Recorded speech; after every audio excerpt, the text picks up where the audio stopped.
आगाज में आपको बताएं, सुप्रीम कोर्ट ने हमजा शहबाज का बतौर वज़ीर आला 1 जुलाई का स्टेटस बहाल कर दिया। बादियो नज़र में डिप्टी स्पीकर की रूलिंग इस फैसले के खिलाफ है। हम चौधरी शुजात हुसैन का खत देखना चाहते हैं, जायजा लेंगे पार्टी सरबराह और पार्लिमानी सरबराह की हिदायत में क्या फ़र्क है। चीफ जस्टिस की जानिब से ये रिमार्क्स दिए गए। हमजा शहबाज आइन और कानून के मुताबिक चलें। सुप्रीम कोर्ट ने यह हिदायत दी, हमजा शहबाज वो पावर इस्तेमाल नहीं करेंगे जिससे उनको सियासी फ़ायदा हो। हमजा शहबाज महदूद इख्तियारात में काम करेंगे।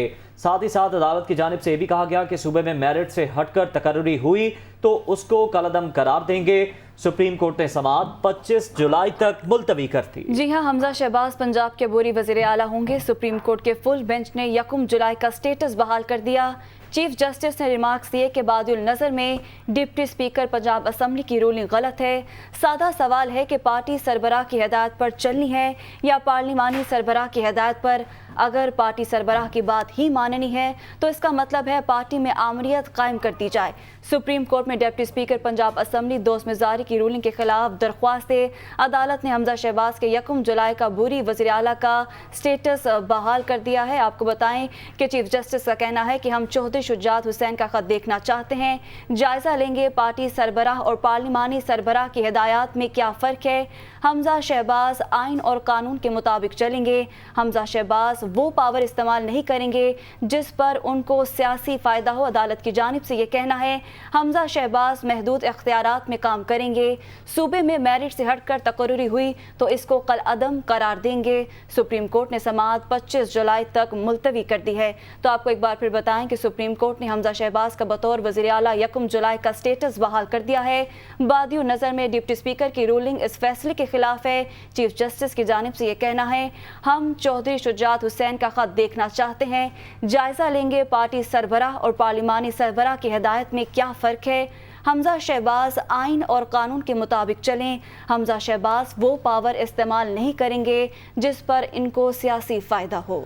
इसी पर मज़ीद तफसील जान लेंगे। हमारे नुमाइंदे मोहम्मद अशफाक हमारे साथ मौजूद होंगे, उनसे भी हम बात करने की कोशिश करेंगे। लेकिन फ़िलवक्त आपको ये बता रहे हैं कि अदालत की जानिब से डिप्टी स्पीकर को भी तलब किया गया लेकिन वो पेश नहीं हुए। अदालत ने इस्तफसार किया कि डिप्टी स्पीकर क्यों नहीं पेश हुए, जिस पर डिप्टी स्पीकर के वकील इरफान कादिर ने जवाब दिया कि अदालत की मुआवनत करने के लिए मैं मौजूद हूँ। वीडियो लिंक पर समाअत के दौरान चीफ जस्टिस ने वकील इरफान कादिर से इस्तफसार किया कि अदालती फैसले का वो कौन सा पैराग्राफ है जिस पर डिप्टी स्पीकर ने रूलिंग दी। वकील ने कहा कि मेरा आज पेशी का पहला दिन है और आप मुश्किल इम्तिहान ले रहे हैं। चीफ जस्टिस ने हिदायत की कि आप डिप्टी स्पीकर की रूलिंग पढ़े जो उन्होंने दी। जस्टिस एजाजुल एहसन ने कहा कि 2 जुलाई को सुप्रीम कोर्ट ने कहा कि पार्टी पॉलिसी के बरअक्स वोट शुमार ना किए जाएं। अदालती फैसले में पार्लिमानी लीडर का किरदार वाज़ेह है। पार्लिमानी लीडर की हिदायत पर अमल ना करने वाले का वोट शुमार ना करने का फैसला है, इसमें क्या इब्हाम है। अदालत ने कहा कि यह बता दें कि डिप्टी स्पीकर ने इस फैसले की क्या तशरीह की, जिस पर इरफान कादिर ने कहा कि डिप्टी स्पीकर ने आर्टिकल 63A के मुताबिक फैसला दिया। तो हमजा शहबाज पंजाब के अबूरी वज़ीर आला होंगे। सुप्रीम कोर्ट के फुल बेंच ने उनका 1 जुलाई का स्टेटस बहाल कर दिया।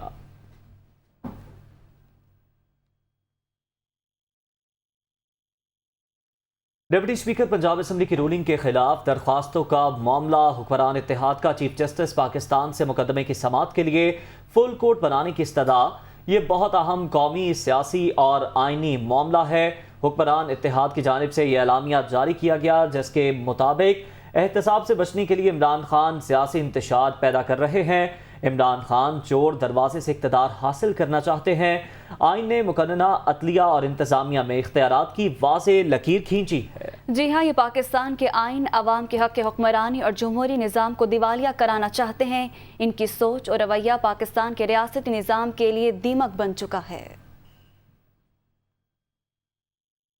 मुस्लिम लीग नून ने वज़ीर आला पंजाब केस की समाअत फुल कोर्ट में करने का मुतालबा कर दिया। वफाकी वज़ीर एहसन इकबाल का कहना है कि इमरान खान अदलिया को सियासी मकासद के लिए इस्तेमाल करना चाहते हैं। PTI चेयरमैन ने चंद माह से पंजाब में इंतजामी बहरान पैदा कर रखा है जिससे पूरा मुल्क मुतासिर हो रहा है। वो लाहौर में गुफ्तगू कर रहे थे। पंजाब के अंदर पिछले चंद माह से इमरान न्याजी ने मुसलसल इंतज़ामी बहरान पैदा कर रखा है। पंजाब का सूबा बग़ैर काबीना के चल रहा है और पंजाब का ये इंतज़ामी बहरान जो कि पाकिस्तान का सबसे बड़ा सूबा है वो पूरे मुल्क को मुतासर कर रहा है। वो 7 साल से supreme court, high court, election commission से ममनुआ फंडिंग के केसेस में किसी किस्म की गिरफ्त से आज़ाद भी फिरे। आखिर कौम जानना चाहती है कि वो कौन सी सुलेमानी टोपी है कि जो इमरान न्याजी को कानून से बालातर रखती है, क्योंकि इमरान खान चाहता है कि वो अदलिया को अपने सियासी मकासद के लिए इस्तेमाल करे। लिहाजा ये एक नहायत अहम केस है, इसकी समाअत फुल कोर्ट के अंदर की जाए ताकि कल को किसी किस्म का कोई इबहम या किसी किस्म का तनाज़ा सुप्रीम कोर्ट के हवाले से ना खड़ा हो सके। पीपल्स पार्टी ने भी वज़ीर आला पंजाब के इंतखाब से मुताल्लिक केस की समाअत फुल कोर्ट के जरिए करने का मुतालबा कर दिया। सिंध के वज़ीर इत्तलात शर्जील मेमन ने कहा है कि ये बहुत अहम नौयत का केस है। इसमें तमाम जजेस की कानूनी महारत शामिल होनी चाहिए। इस सिलसिले में PTI बहुत इबहम पैदा कर रही है। इमरान खान इदारों को प्रेशर में लाकर फैसले लेना चाहते हैं। ये एक अहम नौयत का केस है और इसमें बहुत ज़्यादा कॉन्ट्राडिक्शंस मौजूद हैं, बहुत इबाम पैदा किए जा रहे हैं PTI की तरफ से। तो पाकिस्तान पीपल्स पार्टी समझती है कि एक फुल कोर्ट तमाम जजेस की जो बेंच है वो इस केस को सुने और इसका फैसला दे। हम चाहते हैं कि तमाम ऑनरेबल जजेस कानूनी महारत इस फैसले में शामिल हो और इस फैसले को आइसोलेशन में ना लिया जाए। इमरान खान सिर्फ एक चीज़ पर फोकस कर रहा है, या जजमेंट और डिसीजंस उसके फेवर में हो, वरना वो मुल्क में अनारकी फैलाएगा। इमरान खान का मकसद है कि इस वक्त वो हमारी इस्टेब्लिशमेंट को अंडर प्रेशर रखे, इस वक्त वो सुप्रीम कोर्ट को अंडर प्रेशर रखे, इस वक्त वो इलेक्शन कमीशन ऑफ पाकिस्तान को अंडर प्रेशर रखे और अंडर प्रेशर रख के सारे फैसले अपने हक में सुनाए, जिस तरह इस वक्त वो काफ़ी हद तक कामयाब भी रहा है। इमरान खान ने कहा 3 माह में जरदारी और शरीफ माफिया ने मुल्क को सियासी और मुआशी तौर पर घुटनों तक पहुंचा दिया। चेयरमैन PTI का अपने ट्वीट में कहना था कि 30 साल से माफिया अपनी गैर कानूनी तौर पर जमा की गई दौलत को बचाने के लिए पाकिस्तान को तबाह कर रहा है। सवाल ये है कि रियासती इदारे कब तक इसकी इजाज़त देते रहेंगे। हकीकी आज़ादी की कॉल पर अवाम के रद्द-ए-अमल के बाद यकीन से कह सकता हूँ अवाम इन माफिया को अपनी लूट मार जारी रखने की इजाज़त नहीं देंगे। हम श्रीलंका जैसे हालात से ज़्यादा दूर नहीं जब अवाम सड़कों पर निकल आएंगे। PTI के रहनुमा फारूक हबीब ने कहा है कि सुप्रीम कोर्ट ने हमजा शहबाज का अबूरी वज़ीर आला का स्टेटस बहाल कर दिया। डिप्टी स्पीकर पंजाब असम्बली ने वासे अक्सरियत पर डाका मारकर चाबी वाले खिलौने का किरदार अदा किया। दोस्त मोहम्मद निज़ारी, शहबाज शरीफ और आसिफ जरदारी के कठपुतली बन चुके हैं। वो लाहौर में सुप्रीम कोर्ट रजिस्ट्री के बाहर मीडिया से गुफ्तगू कर रहे थे।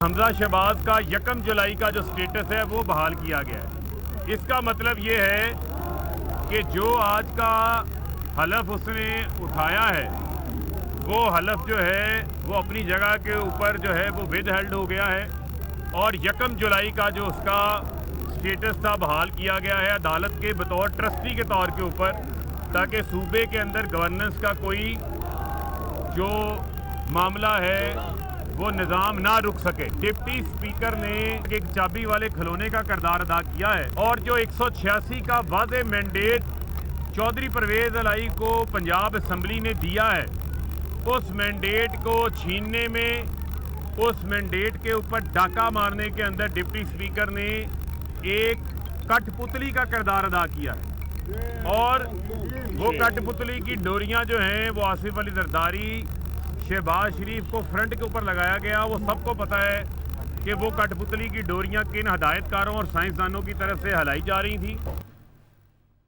PTI रहनुमा शहबाज गिल ने कहा है कि हमजा शहबाज को 3 रोज़ का वक्त देना मुनासिब नहीं, एक ही दिन में फैसला हो जाना चाहिए। उम्मीद है मजीद वक्त ज़ाया नहीं किया जाएगा और पीर तक फैसला कर दिया जाएगा। उन्होंने एक बार फिर मुतालबा किया कि फ्रेश इलेक्शन कराए जाएं और फैसला अवाम पर छोड़ दिया जाए। शहबाज गिल लाहौर में न्यूज़ कॉन्फ्रेंस कर रहे थे। मेरे ख्याल में ये मुनासिब नहीं था। इस चोर को परसों तक जिस चोरी के साथ इसने इलेक्शन जीता, फैसला बड़ा सादा है कि क्या रूलिंग डिप्टी स्पीकर की दुरुस्त है या गलत है, 10 वोट काउंट होने हैं या नहीं होने, क्या परवेज अलाई अपने आप को वोट डाल सकते हैं या नहीं डाल सकते। मैं उम्मीद करता हूं कि मंडे को यह बात आगे नहीं जाएगी, इसमें और टाइम गेन नहीं किया जाएगा, इन चोरों को और वक्त नहीं दिया जाएगा। तो आइन और कानून पे जो फैसला होगा वो हम कबूल करेंगे, हमारे खिलाफ करें, हमारे हक में करें, हम हर सूरत अदालतों का एहतराम करेंगे। फ्रेश इलेक्शन कराएं, आइन पर आएं, अवाम के सामने 3.5 साल हमने जो हुकूमत की, अवाम के सामने जो 3 महीने इन्होंने हुकूमत की, दोनों चीजें अवाम के सामने, अवाम को फैसला करने दीजिए। इंसाफ के अवान दबाव में आकर एक ही बेंच के जरिए मखसूस फैसले करते हैं। मरीम नवाज की जानिब से ये ट्वीट सामने आया। उन्होंने लिखा कि अपने ही फैसलों की नफ़ी करके सारा वज़न तराजू के एक ही पलड़े में डाल देते हैं। हमसे ऐसे ही एक तरफा फैसलों के सामने सर झुकाने की तवक्को ना रखी जाए। मरीम नवाज की जानिब से ये ट्वीट सामने आया। उन्होंने लिखा कि सियासी इंतशार और अदम इस्तेहकाम का सिलसिला उस अदालती फैसले से शुरू होता है। तो मरीम नवाज ने ट्वीट किया है और कहा है कि इंसाफ के ऐवान दबाव में आकर एक ही बेंच के जरिए मखसूस फैसले करते हैं। मुस्लिम लीग काफ के रहनुमा मोनिस इलाही का कहना है कि चौधरी शुजात हुसैन से मिलने गया था। उन्होंने बताया कि खत लिखा है कि काफ लीग वाले किसी को वोट ना दें। चौधरी शुजात ने कहा, ख्वाहिश है परवेज इलाही वज़ीर आला बने, लेकिन इमरान खान के नहीं। वो लाहौर में मीडिया से गुफ्तगू कर रहे थे। मैंने शुजात साहब से पूछा था कि आपने कोई लेटर लिखा है, तो उन्होंने कहा कि मैंने लेटर लिखा है, पर मैंने लेटर में ये लिखा है कि काफ लीग वाले किसी को भी वोट ना दें। ये जो शुजात साहब के अल्फाज थे कल। तो मैंने कहा जी फिर इसका मतलब ये है कि आपका दिल है कि परवेज साहब अभी इलेक्शन ना जीते। उस पर उन्होंने कहा नहीं, मेरा दिल है कि परवेज साहब चीफ मिनिस्टर ज़रूर बने, लेकिन इमरान खान के ना बने। मैंने कहा जी फिर अभी तो इलेक्शन हार जाएंगे। तो उस पर वो फिर खामोश हो गए थे। फिर मैंने उन्हें रिक्वेस्ट की है कि जी इसको रिकन्सिडर करें मेरी बात को, पर उन पर कोई प्रेशर बहुत ज़्यादा था कमरे में, जिसकी वजह से वो फिर उन्होंने माजरत की है। तो फिर मैंने भी माजरत कर ली, मैं सलाम करके निकला।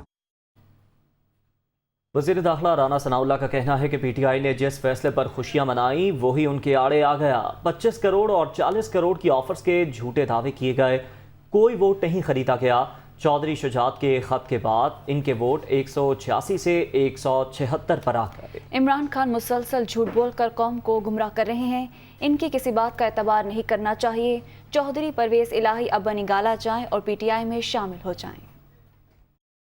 लीग के सदर चौधरी शुजात साहब की जो है वो लेटर की बुनियाद के ऊपर चौधरी परवेज इलाही के वोट जो थे वो जो है वो कम हो के 186 से 176 पे आ गए। कैसा बदबख्त टोला और एक ऐसा शख्स जो कि मुसलसल कौम को झूठ बोल के गुमराह कर रहा है, जो हर वक्त झूठ बोलता है, झूठा बयानियाँ जो है वो खड़ा करता है, उसके बाद उस झूठ के बाद फिर नया झूठ बोलता है, उसके बाद फिर अगला झूठ बोलता है और मुसलसल पूरी कौम को अपने झूठ से जो है वो गुमराही की तरफ ले जाना चाहता है। किस तरह से दुआई दी कि जी 40 करोड़ की ऑफ़र हो गई है, 25 करोड़ की ऑफ़र हो गई है, 5 करोड़ से शुरू हुए, फलां को जी फलां जगह भेज दिया गया है, हमारे बंदे जो है वो तोड़े जा रहे हैं। इनकी किसी बात के ऊपर यकीन नहीं करना चाहिए। चौधरी शुजात जो है